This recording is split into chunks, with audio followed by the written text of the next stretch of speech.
pessoal, eu sou a Leodenice Camargo e hoje venho trazer uma receita deliciosa para vocês. Hoje nós vamos fazer uma fatia húngara de alho, isso mesmo, recheada com queijo e alho. Fica super suculenta, super saborosa, não tem como não se apaixonar e não fazer sucesso aí na sua casa ou para venda também. Bora conferir a receita? Para darmos início, eu tenho aqui 400 gramas de farinha de trigo. São 3 xícaras mais 2 colheres de sopa. Lembrando que eu sempre utilizo a xícara de 200 ml. Eu coloco ela aqui na bancada para ficar mais fácil de homogeneizar, tá? Mas pode ser numa bacia se você preferir. Eu vou adicionar juntamente a essa farinha de trigo 6 gramas de sal, 1 colher de chá rasa. Dou uma misturadinha. Coloco também 40 gramas de açúcar refinado, 1/4 de xícara, 25 gramas de fermento biológico fresco, 2 tabletes, ou se você preferir, pode ser aí 8 gramas de fermento biológico seco, tá? Ele é 3 vezes mais forte, então sempre 1/3 da quantidade. Pessoal, ovos são 100 gramas de ovos, 2 ovos. O que eu fiz? Eu quebrei os 2 ovos, misturei bem e dividi aqui em 2 potinhos. E um deles eu coloquei 80 gramas e no outro eu coloquei 20 gramas, tá? Isso é pra gente não ter que quebrar um terceiro ovo, tá? Então divide aí em 2 potinhos, reserva 20 gramas e as 80 gramas eu vou colocar aqui junto à minha farinha de trigo e os outros elementos secos. Vou dar uma misturada aqui. E vou começar a adicionar o leite para darmos ponto nessa massa. Ó, eu vou colocando sempre aos poucos, tá?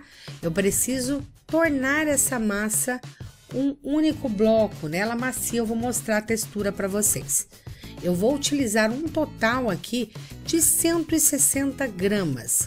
Essa quantidade de leite depende muito da farinha de trigo que você estiver usando. Tá? Quanto mais forte a farinha, mais líquido ela vai absorver. Aqui com 160 ml, olha, vai ser o suficiente, eu vou mostrar o ponto para vocês. Parece que tudo vai dar errado, fica molhada demais, mas é só continuar trabalhando, olha, que ela absorve toda a umidade e fica assim homogênea. Só depois dessa massa pronta, olha, que ela ficou, né, se uniu, formou a massa, é que eu adiciono a manteiga. São 60 gramas de manteiga sem sal, 1/4 de um tablete mais 1 colher de sopa. Agora eu trabalho essa massa e sovo para incorporar toda essa manteiga. Olha, mais uma vez vai parecer que vai dar tudo errado, ó. Fica uma meleca, a manteiga, né, é difícil de você conseguir aqui unificar novamente, mas rapidinho, ó, trabalhando ela volta a absorver. Por que eu coloco essa manteiga depois, pessoal? Eu consigo desenvolver melhor o glúten com atrito antes de ter uma gordura presente.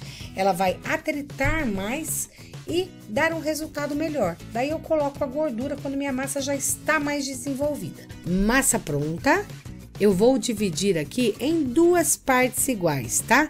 E vou bolear. A forma mais fácil, para quem não sabe, ó, é jogar tudo para baixo, como eu tô fazendo aqui. A gente quer formar realmente uma bola, então vai jogando tudo e depois une tudo lá embaixo, ó, formando, né, uma bola mesmo com força, olha, da estrutura. Dessa forma não tem como errar. Faço a mesma coisa com a outra massa e vou colocar as minhas 2 massas aqui sobre um papel manteiga para descansar. Esse papel manteiga é siliconado, tá, gente? Então ele não gruda, eu não preciso untar. Se o teu for papel manteiga comum, é bom dar uma untadinha ou unta a bancada, tá? Para você colocar a massa e ela não grudar. Cobre com plástico, como eu fiz aqui, e deixa descansar até dobrar de volume, tá? Ela precisa crescer para darmos sequência. Enquanto isso, eu vou fazer uma pasta de alho. Eu tenho aqui 30 gramas de maionese, 1 colher de sopa cheia, tá? Bem cheiona. Eu tô utilizando uma marca industrializada mesmo, de boa qualidade. Eu vou adicionar junto a essa maionese 25 gramas de manteiga sem sal, 1 colher de sopa bem cheia. Essa manteiga precisa estar em ponto pomado, ou seja, temperatura ambiente para ficar mais fácil homogeneizar, tá?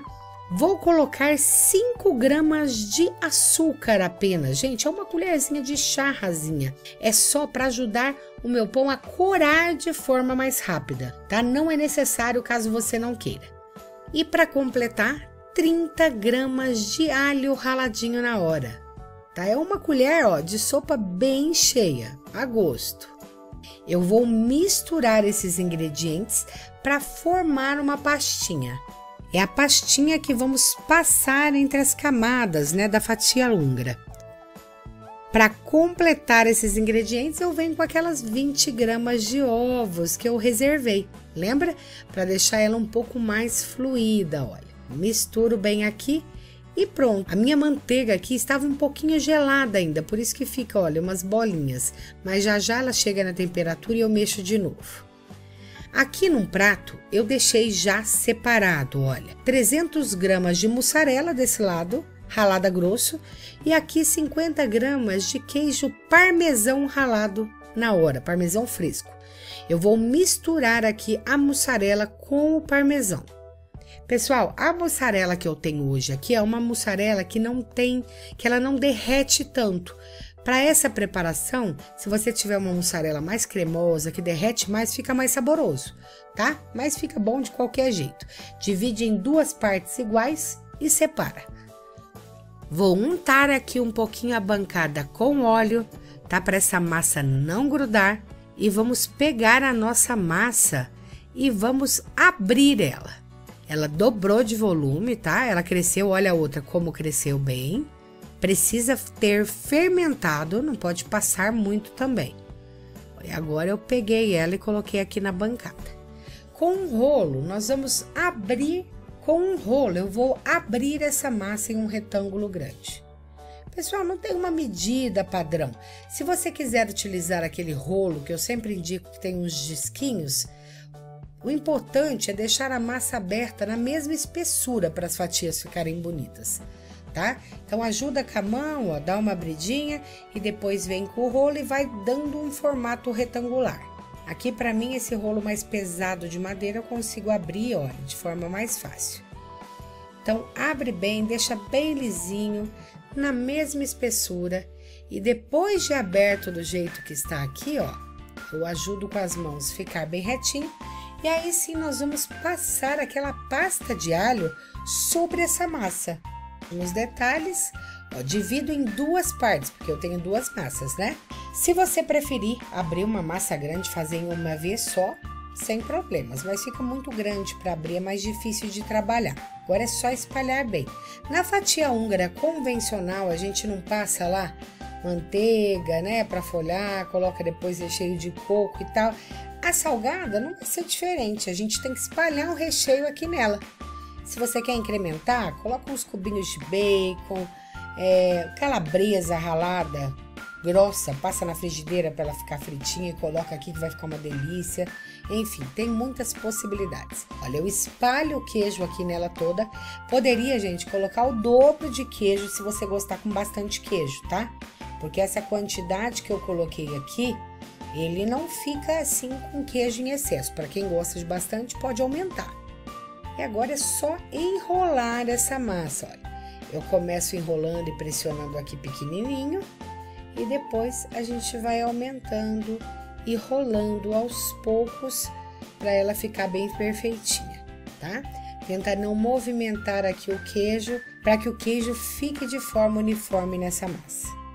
Rolei até o final, vou virar aqui a emenda para cima e daí eu vedo aqui com os 2 dedos apertando para essa massa se unir. Isso que é bom ter uma massa bem hidratada. Dou uma ajeitada aqui para ela ficar mais grossinha, tá? Pode dar uma empurradinha. E depois você pode utilizar aqui uma régua, cortar mais ou menos com a mesma espessura. Ou pode ser a olho, tá? Depende do que você quer fazer aí com perfeição. Eu corto mais ou menos aqui, eu faço uma marcação com 3 centímetros. Tá? Só para ficar mais ou menos parecidas. Depois disso, olha como a gente corta a fatia húngara. Pega uma linha, passa de baixo e cruza, ó. Não precisa dar nó, você só cruza vai cortar a massa de forma correta. Olha como fica. Eu tô usando aqui uma linha indiana, tá? Tipo daquelas de pesca transparente. Olha só. Passa ali no meio, vira, só cruza e puxa. Quando você puxar, ó, a linha vai fechar e vai cortar a sua fatia. Dessa forma, ela não vai deformar muito como cortar com a faca, tá? Fica mais bonita. Faz o mesmo processo com a outra massa, da mesma forma que fizemos. Então, depois, ó, você coloca assim na forma, do jeito que tá aqui, dá um espaço entre uma e outra e faz o mesmo processo com a outra massa, da mesma forma. Depois elas vão ficar desse jeito, olha, já prontas. Eu cobri com plástico, elas cresceram e ficaram desse jeito aqui, encostaram uma na outra. E dessa forma, já crescidas, levamos para assar em forno já pré-aquecido a 180 graus Celsius. Pessoal, esse é um pão de alho maravilhoso, mas eu já fiz muitos aqui no canal, tá? Tem pão de alho feito com pão de sal, com pão francês comprado, tem pão de alho feito de forma diferente. Então, assim, tem vários tipos e compensa muito você dar uma olhadinha. Gente, olha como ficaram lindas. Já estão prontas, eu poderia ter misturado naqueles queijos ou na pastinha cebolinha e salsinha verde, tá? Para dar uma coloração aqui. Mas por que eu não coloquei? Eu gosto de finalizar aqui com um pouquinho de pesto de manjericão. Gente, é uma colherzinha de sopa. Eu já ensinei esse pesto aqui no canal. Vou deixar o link aqui na tela e também na descrição do vídeo para vocês, tá? Não é necessário se você não quiser, porque já fica deliciosa do jeito que está. Eu pego só uma pontinha mesmo do pesto de manjericão para dar uma leve cheiro aqui, um aroma só, tá? Mas é muito pouquinho, só para dar um cheiro mesmo e um detalhezinho verde. E faz toda a diferença no sabor, tá? Completa aqui, deixando ela com um sabor mais diferente. Eu coloquei aqui, ó, um pouquinho de azeite só para dar uma pinceladinha junto aqui no meu pesto para espalhar melhor, tá? No pincel, mas não é necessário também. Olha que delícia que elas ficaram. Gente, ficam deliciosas essas fatias de alho. Olha a fofura, olha como fica macia. Lembra que eu falei para vocês lá no começo que essa mussarela não derrete tanto? Ó, ela é uma mussarela um pouco mais firme, tá? Então você pode colocar uma mussarela que derrete mais, pode colocar mais quantidade se você gosta de mais queijo. O meu intuito aqui foi fazer um pãozinho com sabor de alho e fica simplesmente delicioso. O queijo é só um complemento. Olha essa textura. Gente, é de se apaixonar. Gente, é um dos melhores pães de alho que eu já fiz aqui no canal. Simplesmente delicioso. Vocês viram a textura? Eu espero que vocês tenham gostado da receita de hoje. Se gostaram, deixe um like, se inscreva no nosso canal, ative o sininho para receber notificações e ajude a compartilhar nas suas redes sociais. Muito obrigada pela companhia e até a próxima receita. Tchau, tchau!